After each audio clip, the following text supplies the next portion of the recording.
Pessoal que está conectado comigo no Matemática Livre, bem-vindos aí a mais um encontro aqui, um super bate-papo que a gente vai fazer sobre o que eu havia prometido para alguns alunos aí, sobre edital, sobre como me preparar para uma prova militar de matemática, né? Como eu já falei para vocês, eu dou aula há mais de 12 anos nessa área de pré-militar, né? Trabalho enfaticamente com as provas de aprendiz de marinheiro, ESA, EAR, SpaceX, né? EPICAR. Então, eu estou muito habituado a preparar os meus alunos para essas provas. E aí, pessoal, surgem muitas dúvidas ao longo do caminho. Então, o nosso encontro de hoje é para a gente conversar sobre essas dúvidas que vão rolar. Não tem jeito, são dúvidas que vão acontecer e a gente tem que estar preparados para ela, beleza?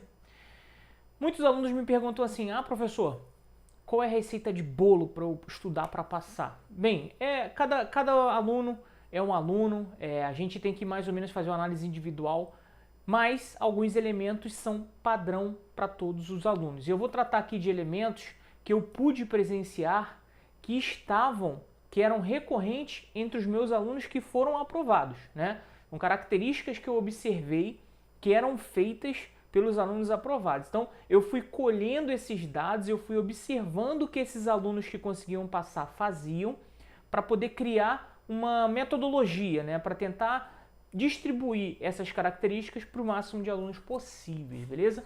E é sobre essas características que a gente vai tratar hoje, beleza? A primeira coisa, pessoal, é que você precisa conhecer o seu edital.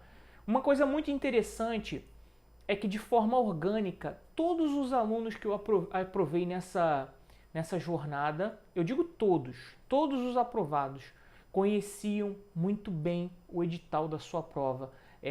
Tanto que eu muitas vezes tirava dúvida com eles. Por exemplo, eu falava assim: fulano, quantas vagas?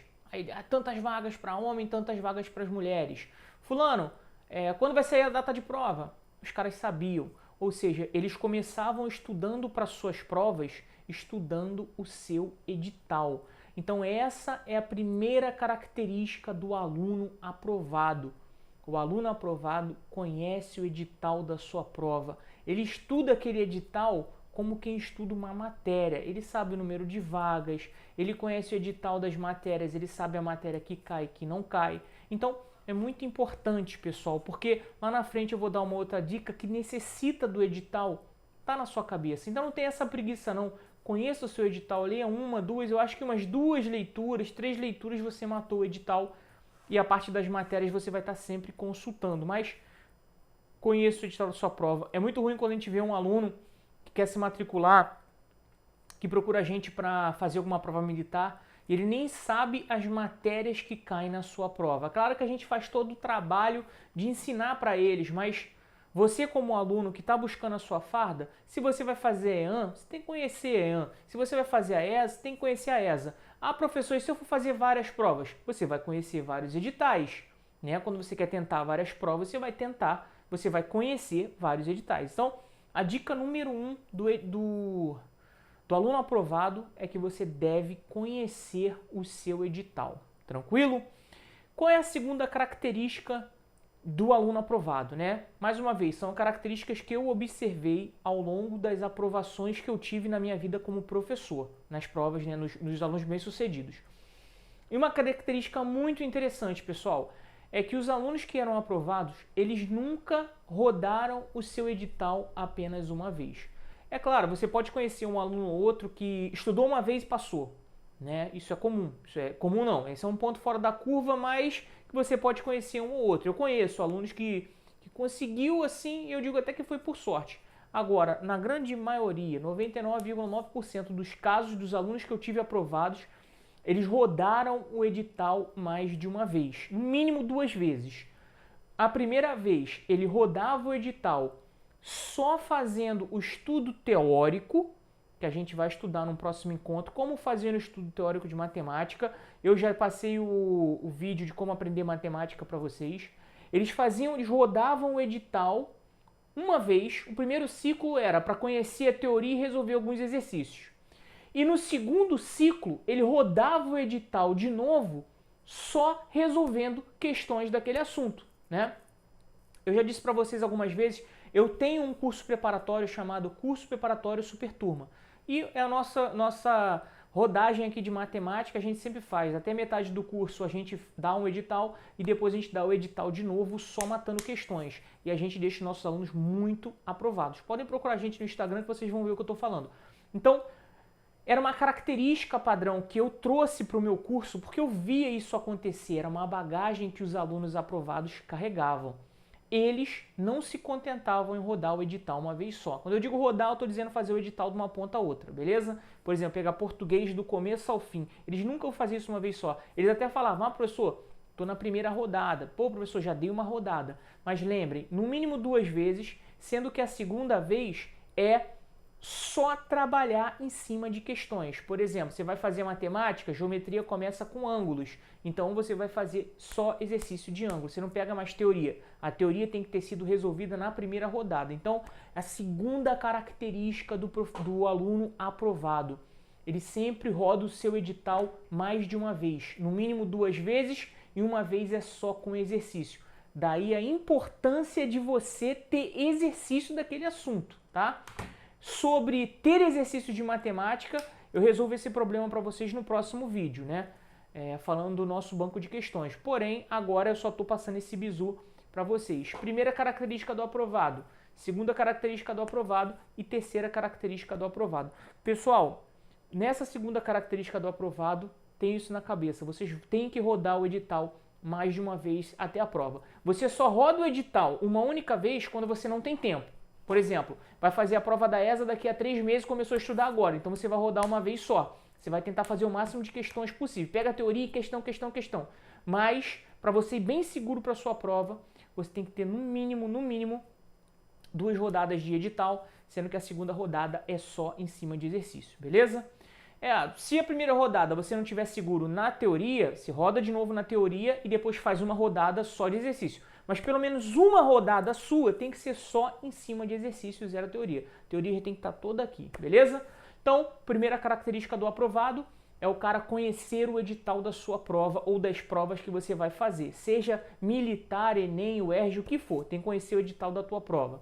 Segundo, você tem que rodar o teu edital pelo menos 2 vezes, sendo que uma vez tem que ser só com exercício. Você pode rodar o edital 10 vezes, mas uma dessas vezes tem que ser pelo menos com exercício.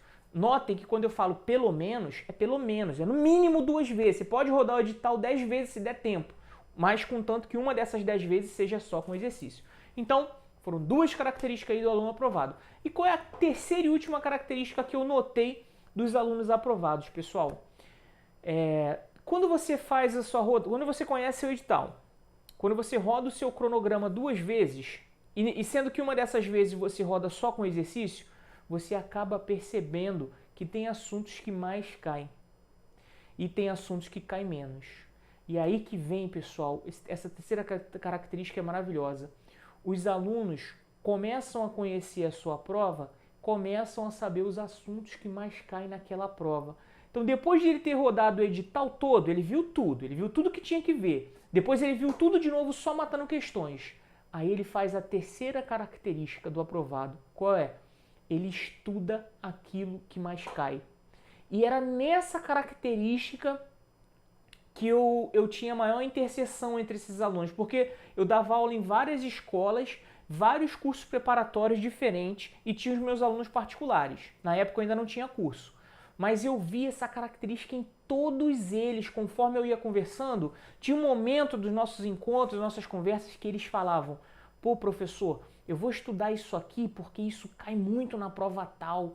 Caramba, professor, vou fazer o Enem? Cara, cai muita geometria no Enem. Pô, professor, eu vou fazer a ESA tá cobrando equação geral da circunferência em toda a prova. Pessoal, a terceira característica que você obtém depois de refinar as 2 primeiras, você começa a pegar o jeito da tua prova.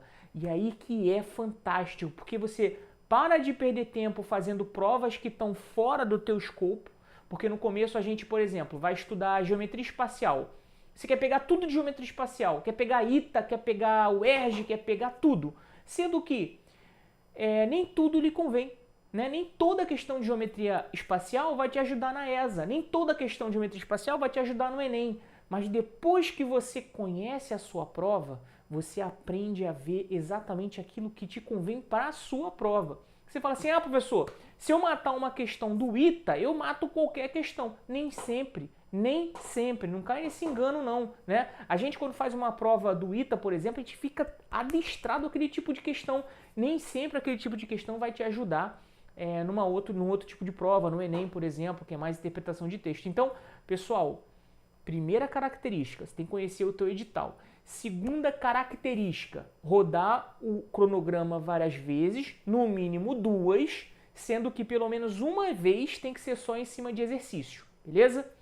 E terceira característica, estudar o que realmente cai na sua prova. Eu tenho alunos que fazem num ano 4 provas. Eles conseguem dividir o que estudar. E eu vou fazer para vocês no próximo encontro quais os tipos de provas que podem ser estudados, né, em matemática, né? Será que dá para fazer questão da EAN estudando para ESA? Será que dá para estudar questões da EAR para EAN? Então, eu vou fazer depois algo do tipo para vocês. Um outro vídeo, um outro encontro, onde eu vou falar o que você pode pegar porque serve. Mas, pessoal, gravem essas 3 características. Você quer conquistar a sua farda? Você quer ser aprovado? Então, você precisa ter essas 3 características. São características de pessoas que foram aprovados, né? Se você der uma googada aí, joga aí curso Superturma aprovações, vão aparecer alguns dos meus aprovados, inclusive dando depoimento sobre metodologia, a galera que usou o método que eu desenvolvi aqui no Superturma e desenvolvi no Matemática Livre. Você vai gostar demais, pessoal, você vai gostar, e são dicas preciosas. Geralmente eu dou essas dicas para os meus alunos aqui do curso, mas eu estou abrindo para vocês porque eu acho que esse é um sonho que vocês têm que alcançar, que é a aprovação, que é a farda de vocês. Então, conhece o teu edital, roda o cronograma pelo menos 2 vezes, e uma vez tem que ser só questão. E terceira característica do aprovado é que você começa a conhecer a tua prova e aí você gasta o seu tempo estudando o que realmente cai na prova. Beleza, pessoal? Eu vejo vocês num próximo encontro e deixa aí tua mensagem para mim que eu vou tirando suas dúvidas. Forte abraço e eu vejo vocês na próxima aula. Lembrando que se você está aqui na Semana da Matemática Livre, esse é nosso segundo encontro, a gente vai fazer um terceiro e último encontro, que é para expandir a sua mente, beleza?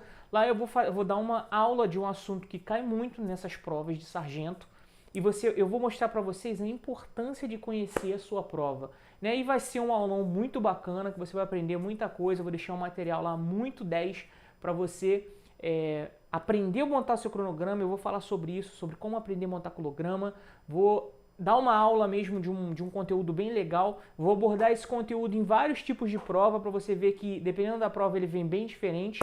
Então, se você já está até aqui, pessoal, vê a próxima aula que eu tenho certeza que você vai gostar muito.